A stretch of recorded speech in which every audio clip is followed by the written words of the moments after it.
Okay, folk, here I am in Kuwait. So as any of this part of the world, what I want to say is that I'm walking on a pavement that was constructed in the last 5 to 10 years. It is already collapsing. It is already uneven. It is already out of sync. What is really interesting is that, as with the money anywhere in the world, people tend to, like magnets, they come into where the money is. And these Arabic nations are all made out of Indian labor, Filipino service housemates, engineers from rest of the world, contractors from rest of the world.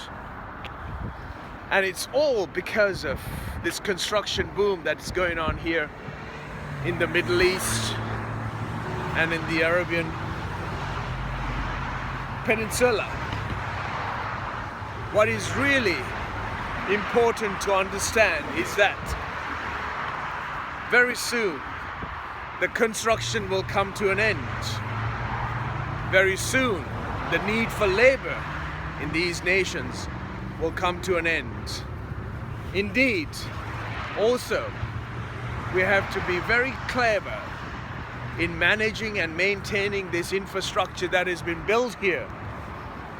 And for that, you need to have money to pay the people and the staff and to house the labor force that comes here to work and earn a living and then go back to their nations. As those nations rise, as those nations prosper, the labor skills that has been enhanced in these nations will have to go back to their country. And when they do that, who's going to look after the infrastructure here? Who's going to maintain these roads that are already collapsing? Where is the money to keep the staff and the people? There's an Applebee there. There's another American restaurant. Is it planning or designing of these payments are pretty interesting to see. As you can see, right in the middle of this payment, you have a very dangerously placed board that'll cut your head in half.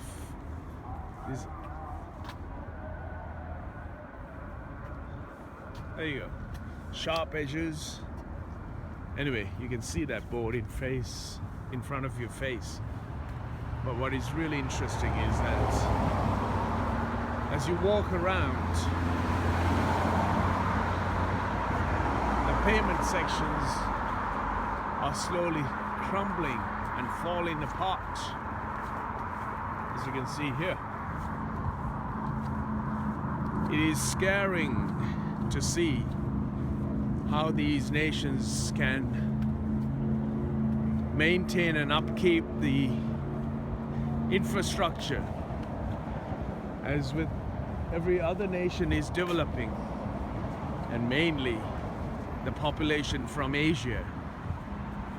And all of those Asian countries have been completely upgraded, and much of those Asian nations are very much prospering and developing at a faster rate. And with that in mind, we're going to find a real sticky situation for these nations to keep hold of that skilled labor that has come to maintain this infrastructure development that is going on here. The Chinese will build these buildings and they will leave. That building needs maintenance. That building needs people to hold on to. Anyway, that's a different matter. As I said, the infrastructure and the road payments are collapsing. And this is a concern. As with the money and the natural resources run out, we as human beings move from being more self-sufficient to more dependent on iPhones and iPads who's going to do the work? Who will do the work? Who will do all of these maintenance work? Because even the guy who was sweeping that mosque and maintaining that mosque, he is got his iPhone. So who's working? Everything is automated. Everything is fully automated. Yes, we need all that. All what we need is a new methodology to be evolved in this world. It's called the resource-based economics, where food is produced through a central computing system that can check the water table and switch on the pumps to water the agriculture belt and so on. Alone in the middle of the road here in Kuwait City. What happened to the empires? The Chinese Empire, the Indian Empire, the Babylonian, Angkor Wat, Maya. All those large infrastructures consumed so much. It had lots of people to manage and maintain and upkeep the infrastructure. And those infrastructures were made solid. So the maintenance was so little, so few. And yet, these infrastructures are so fragile. They're temporary.